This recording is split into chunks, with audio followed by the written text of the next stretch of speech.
Yeah, the point you made is you would have thought it would have been a bit longer if if it's that kind of sword. But I'm sure I was told in school that the Anglo-Saxons had very short swords. Well,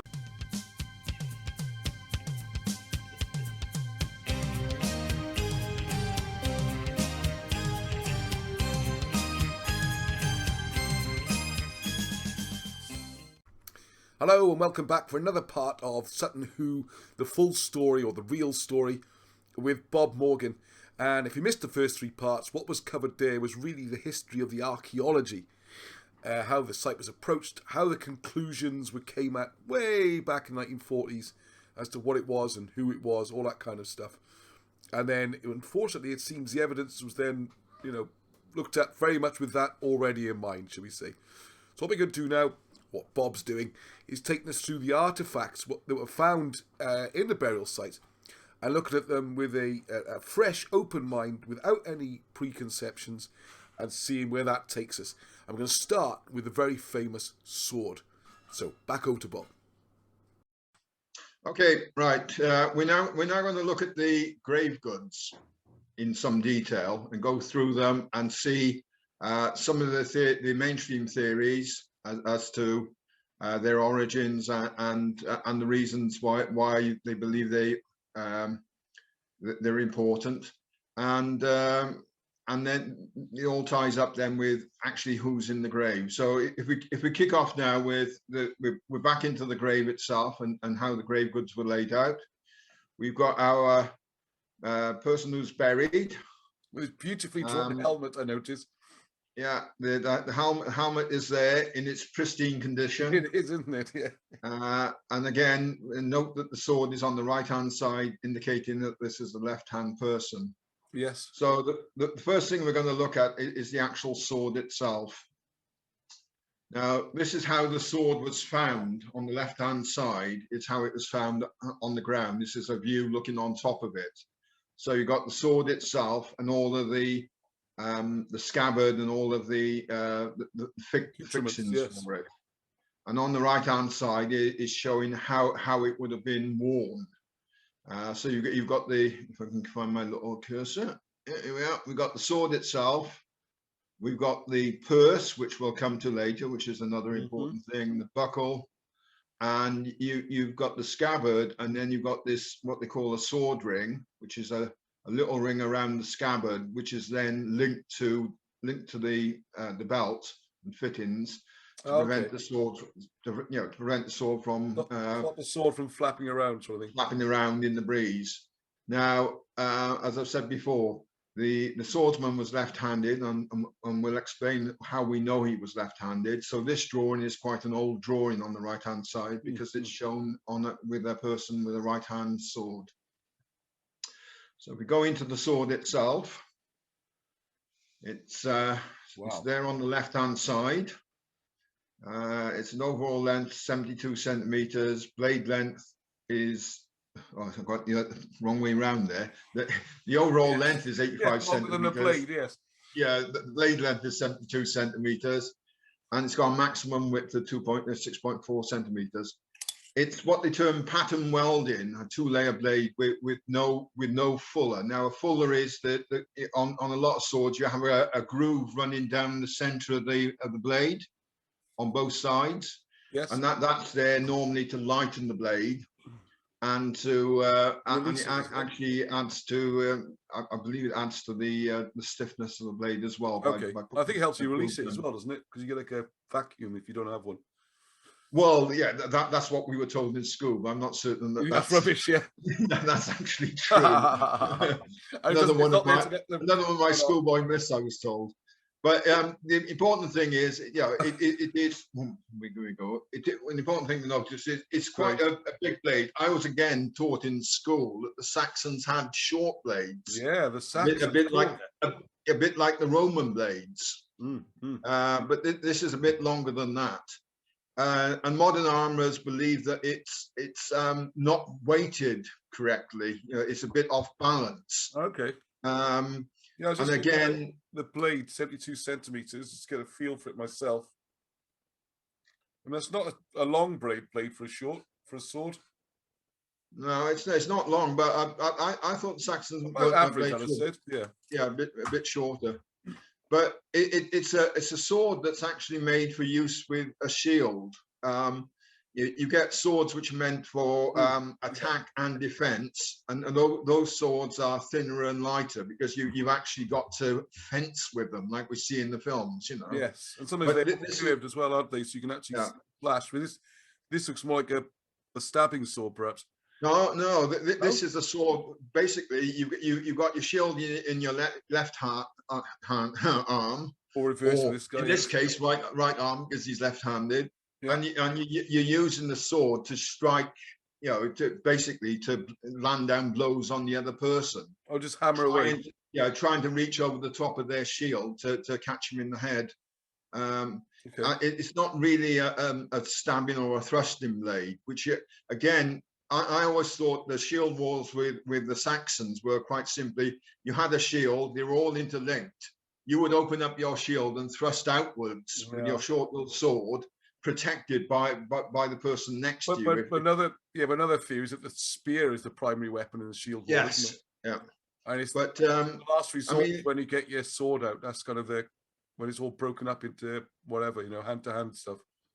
yeah, when you come into hand-to-hand stuff again, I mean, the other weapon you see with shields are axes. Yeah. And it's the same kind of thing. You've got the Smash axe, and down from the top. you're just raining blows down over the top of someone else's shield to try and get them on the other side of the shield.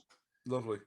So it's what's termed pattern welding. I mean, that's basically just layers of steel that are hammered and forged together, and when it's polished up, it ends up with this swirling pattern down the blade.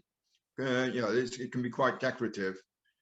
It's got a short guard, and the pommel cap, which is this bit on the top here and this bit down below here, is it's inlaid with garnet again. It's gold foil and gold wire, but it's inlaid with garnet, so it's a decorative hilt. The sheath itself, which is still on the blade there, because you can see that because it's got these two little studs here, which were used to fix it to the belt fixings. The shield, that's made of wood and leather lined with the beaver fur in it, which is, I presume there were beavers at the time. And then there were gold and garnet decorative pyramids and bosses on the shields, small little decorative bits, which you can see if you look online. It was found intact in one piece. And it says here it's under average length for an Anglo-Saxon sword, but broader. So the point you made is you would have thought it would have been a bit longer if it's that kind of sword. But I'm sure I was told in school that the Anglo-Saxons had very short swords. Well, the knife, it was called a sax, wasn't it? That was the old story. Yeah, it was like almost like an oversized knife, wasn't it? Basically? Yeah, like a dagger type thing. Yeah. Yeah. And as I said, it's made for big blows rather than thrusts. Now, how we know it's left-handed is if you look closely on the boss here, you can see these little raised, little decorative pieces on either side of it. Now, you can't see the reverse side of this, but there is a front and a back side to this. There's a front and a back side to this boss. It's not a boss; it's the pommel cap, and it's more the more decorative side, which is what's facing us at the moment, faces to the front. Now, if you stick a sword in a scabbard and put your hand on top of it, you're resting on just one side of the pommel, and if you do that a lot, you start wearing down the one side of the pommel. Oh, okay. And from this, they can deduce from the wear on these little raised boblets here, either side, that one side is worn down, but it's not the side you would expect it to be if it was a right-handed person.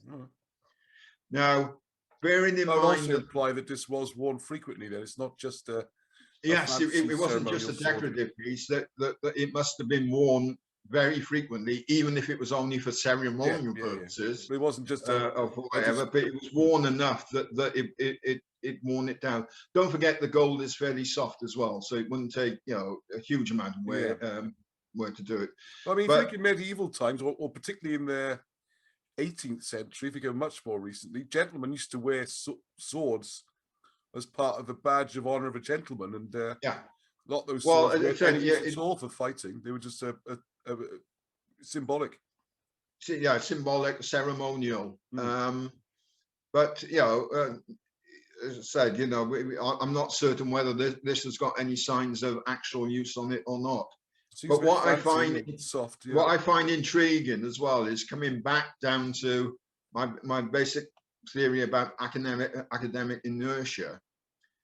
Only in recent years, I think it was last year, a curator at the British Museum, her name is Sue Brunnin,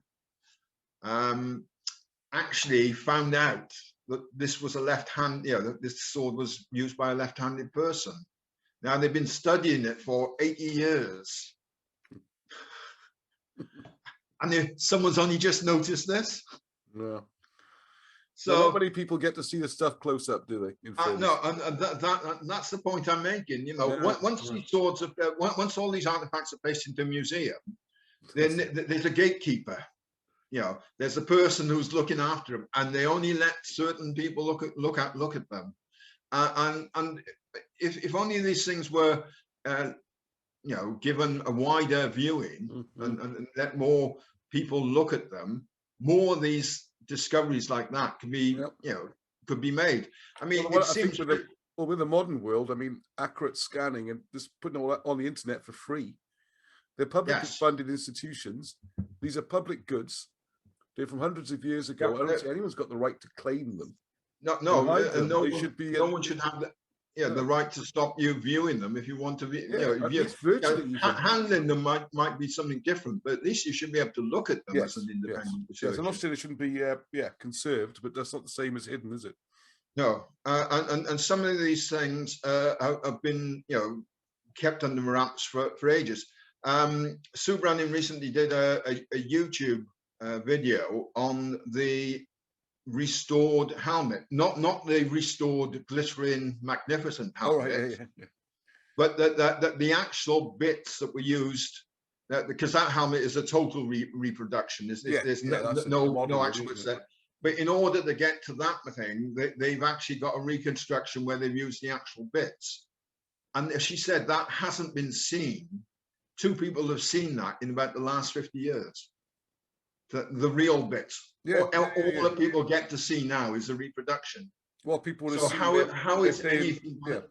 People assume they're handing over their cash to see something authentic, aren't they, or real? Yeah. So how is anything going to be checked? That the assumptions and the reconstruction, you know, how accurate it is, if no one's actually allowed to see the real bits, but only allowed to see the end result, as it were. You know, you've started at an end result, and it's always going to end up like that. That's all I can say. Yes. The other thing that's curious about this sword is these 2 little bits here at the top and bottom. 2 filigree gold filigree clips. Now there's a lot of reproductions of this sword floating about there, made by different people and different armorers and people like that. People actually commission it to, you know, if they got sword collections. I'd love one. It'd be great. Yeah. And on all of the reproductions, you end up with 4 of those clips. They actually replace the ones that are missing. But they're fairly the British Museum is fairly confident that they never existed, that this sword only ever had 2 filigree clips on it. Sorry, can you just recap that slightly? So what they say on the reproductions, the clips need to on every reproduction one I've seen. Right. These clips here, they've got one that side and one that side as well. They balance out. Okay. But yeah, they balance out, and on most swords they do, but they only ever found 2 of these clips. Now, because they're made of gold, they should be there. They wouldn't have rusted away. Disintegrate, would they? Yeah. So they believe that this sword was only ever intended or constructed with 2 of these clips, and I'm wondering whether that's something to do with the person who owned it being left-handed. You know, it could be more comfortable in his hand without the grips on one side, if you see what I mean, without who knows, the grips on one side. So that's basically the sword. There's not much else I think you can say about it, apart from that, it was a prestige piece in its time. It must have looked quite awesome. The handle grip, I believe was made of cow horn. This bit here. Made of what? Sorry? What you actually grip. Made of what? Sorry. Cow horn. That was cow horn. Yeah. I thought you said camel. I'm like, wow, that is a good Egyptian connection. Again, most reproductions cow horn, right? You use wooden grips, like you would on a modern sword, presumably. Okay, so that's about the size of the sword. Excellent. Okay, great stuff. Thank you very much. We go on to the shield. Thank you for watching the video. I hope you enjoyed that and found it informative. Britain's Hidden History Group has so much more going on our YouTube channel. The one you're watching now, there's a live stream, 8 o'clock UK time every Sunday. We speak to people like Wilson and Blackett, reprint their old books and help produce new ones. We go researching to the tops of mountains, all the way down to the bottoms of caves. Busily recording the books so you can listen to them as well, and looking at mysteries and working out what we're not being taught in schools and preserving it, because the physical and written evidence is rapidly disappearing. You can also find out how to read ancient writing and hieroglyphs using the Welsh language. It's amazing. There's a Facebook group where this is being discussed, along with a website you can buy the books and help us. Also, as you can see, there's now a Patreon page where just a few pounds a month will make all the difference in trying to keep the project going and preserve this history for future generations, and also to find out for ourselves what is going on, what is Britain's hidden history. So until the next time, Heddwch!